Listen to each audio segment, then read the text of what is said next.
Hello and welcome to Pro Learner. আজকের বিষয় mega Hindi mock test number 8।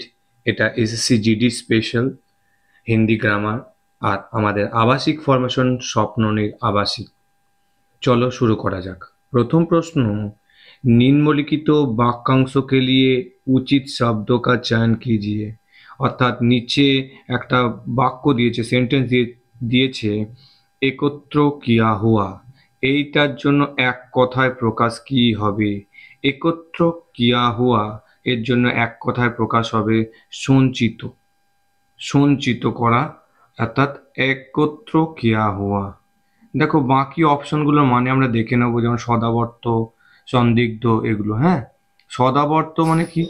নিত্য ভোজন বাটনা। অর্থাৎ সদাবর্ত হচ্ছে যে নিত্য ভোজন বাটে বা নিত্য ভোজন বা খাবার বিলি করাকেই সদাবর্ত বলা হচ্ছে।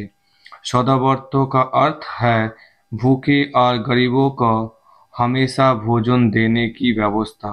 অর্থাৎ যারা দরিদ্র, যারা অনাহারে আছে তাদেরকে সব সময় ভোজন দেওয়ার ব্যবস্থা করা হচ্ছে সদাবর্ত। সন্দিগ্ধ কথা অর্থ কি? পরীক্ষাতে প্রশ্ন আছে সন্দিগ্ধ।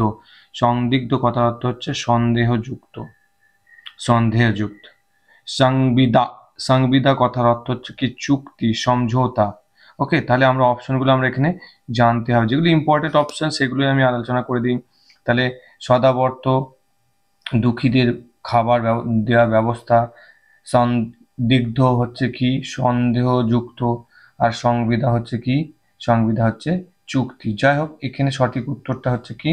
এখানে হচ্ছে সঞ্চিত সঠিক উত্তর। ওকে, সঞ্চিত কথার অর্থ হচ্ছে জমা করা হয়েছে এমন বা একত্রিত করা হয়েছে এমন। 72 নম্বর প্রশ্ন দেখো, নিম্নলিখিত বাক্যাংশ के लिए उचित शब्द का चयन कीजिए। वो कन्या जिसका विवाह करने का वचन दे दिया गया हो। ওই কন্যার কথা বলা হচ্ছে যার বিয়ে স্থির হয়ে গেছে, তাকে কি বলা হচ্ছে? তাকে বলা হচ্ছে বাগদত্তা। এখানে বয়াকা গয়ে দয়ে টয় একা বাগদত্তা, কথাটা হচ্ছে বাগদত্তা। দেখো এখানে অপশনগুলো দেখে নেবো। বাগ্মী ইকুয়াল টু কি? বাগ্মী ইকুয়াল টু বা আচ্ছা বক্তা, যে ভালো কথা বলে তাকেই বলা হচ্ছে বাগ্মী।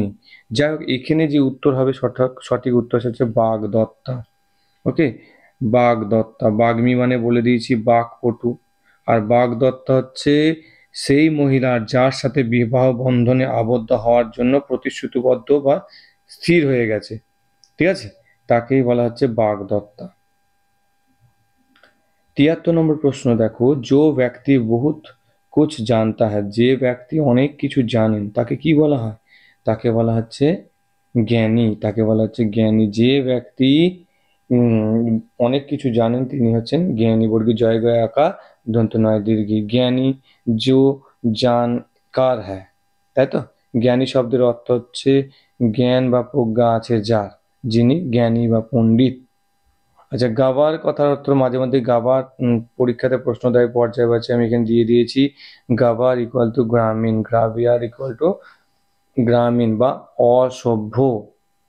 74, जिसका आर पार देखा जा सके, যার মানে আর পার দেখা যায় তাকে কি বলা হয়? তাকে বলা হচ্ছে পারদর্শী। পরীক্ষাতে হেভি ইম্পর্টেন্ট কোশ্চেন।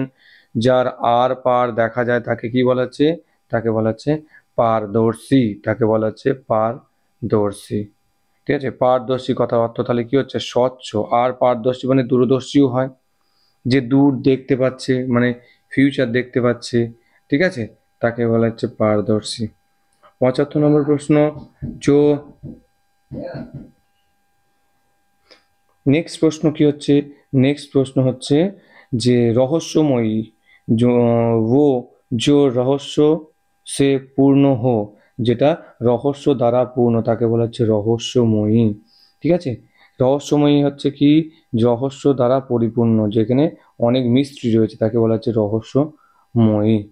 ওকে, 76 নম্বর প্রশ্ন দেখো, जो किनारा से सटे हुए हो, যা কিনারা অর্থাৎ নদী কিনারা হতে পারে, সমুদ্র কিনারা হতে পারে, বা কোনো একটা কোণে কিনারার সঙ্গে যে অ্যাড হয়ে আছে তাকে কি বলা হচ্ছে? তাকে বলেছে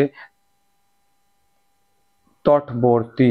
তটবর্তী মানে তট মানে কি, এইটা হচ্ছে তট, ঠিক আছে, এই সময় জলের নিকটবর্তী অংশটাকে তট, তাহলে এটা কি বলা হচ্ছে তটবর্তী। তট কে পাস হোনে वाला, অর্থাৎ কি হবে এখানে আর এক কথা হবে जो किनारा किनारे से सटे हुए हो, অর্থাৎ তটবর্তী। তটবর্তী হচ্ছে तट के पास होने वाला, इस लोक से संबंध रखने वाला, इस लोक से संबंध रखने वाला, ঠিক আছে, इस लोक से संबंध रखने वाला হচ্ছে কি ইহলৌকিক। ইহলৌকিক অর্থাৎ পার্থিব বা জাগতিক। ওই হলয়ৌ কা কয়সিক, ইহলৌকিক মানে জাগতিক বা সাংসারিক জীবনে যা ঘটছে তাহাই হচ্ছে জাগতিক বা পার্থিব, ঠিক আছে। আচ্ছা, জো ভূমি উপজাও হো, যে ভূমিতে প্রচন্ড উর্বরশীল রয়েছে, যে ভূমি প্রচন্ড উর্বরশীল তাকে বলা হয় কি, তাকে বলা হচ্ছে উর্বরা। উর্বরা, আর যে জমি উর্বরশীল নয় তাকে বলছে বাঞ্জার, তাই না। এখানে একটু ব্যাখ্যা দেখে নেবো। উর্বরা হচ্ছে উর্বর বা ফলন্ত জমি, বাঞ্জার হচ্ছে অনুপজাও ঊষর, তাকে তো বাঞ্জার বলছে, অনুর্বর নিষ্ফলা, যেখানে কোনো কিছু ফসল ফলে না। 79 নম্বর প্রশ্ন হচ্ছে কি নিম্নলিখিত বাক্যখণ্ড কা এক উপযুক্ত শব্দ সে, তাহলে এখানে কি जो মূল সে সম্বন্ধ রাখতা है, যে মূলের সঙ্গে সম্বন্ধ রাখে তাকে কি বলা হচ্ছে মৌলিক। অর্থাৎ মৌলিক বলতে বোঝাচ্ছে যে কোনো কিছুর মূল উপাদান বা ভিত্তি করে যা তৈরি হয় তাকেই বলা হচ্ছে মৌলিক। তাহলে जो মূল সে সম্বন্ধ রাখতা है তাকে কি বলা হচ্ছে মৌলিক, তাই না। আর এখানে অপশনগুলো আমরা দেখে নেবো, এই অপশনগুলো ইম্পর্টেন্ট একটু। মুমূর্ষু, মৃণাল, তাই না। মুমূর্ষু কথার অর্থ কি, মুমূর্ষু কথার অর্থ হচ্ছে মরনে কি ইচ্ছা রাখনে वाला বা মরনে কি করিব।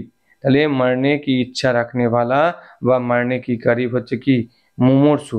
আর মৃণাল কথার অর্থ অর্থ কি, মৃণাল শব্দের অর্থ হচ্ছে পদ্ম ফুলের ডাঁটা বা নাল, অর্থাৎ মৃণাল শব্দের অর্থ কমল কা ডান্ঠল, কমল নাল, তাই না, মৃণাল। আর মৌখিক শব্দ হচ্ছে মুখ সম্বন্ধীয়, অর্থাৎ কথ্য বা মৌখিক, তাই না। এই হলো 80 নম্বর প্রশ্ন, বহুত ধনী হোনে পর ভি কম খরচ করনে वाला ব্যক্তি, একজন হচ্ছে প্রচন্ড ধনী অথচ সে কম খরচ করে তাকে কি বলা হয়, তাকে বলা হচ্ছে যক্ষবিদ, কিন্তু জ যুক্ত খ বয়সিত, একে বলা হয় যক্ষবিদ। যিনি প্রচন্ড ধনী কিন্তু প্রচন্ড কৃপণ তাকে বলেছে যক্ষবিদ। যক্ষবিদের অর্থ হচ্ছে এক কথা হচ্ছে কঞ্জুস, কৃপণ। ক্লাসটি ভালো লাগলে অবশ্যই সাবস্ক্রাইব করো। আর আমাদের প্রো লার্নারের যে আবাসিক ফাউন্ডেশন স্বপ্ননের ডিফেন্স একাডেমি কাঁঠালবেড়িয়া, এটা নদিয়া জেলার বেথরহরি শহরে অবস্থিত। আর এসএসসি জিডি ডাব্লিউপি কেপি ইত্যাদি পরীক্ষার জন্য ভর্তি চলছে। যদি তোমরা ইন্টারেস্টেড হও তাহলে তোমরা যোগাযোগ করতে পারো এই নম্বরে। ধন্যবাদ।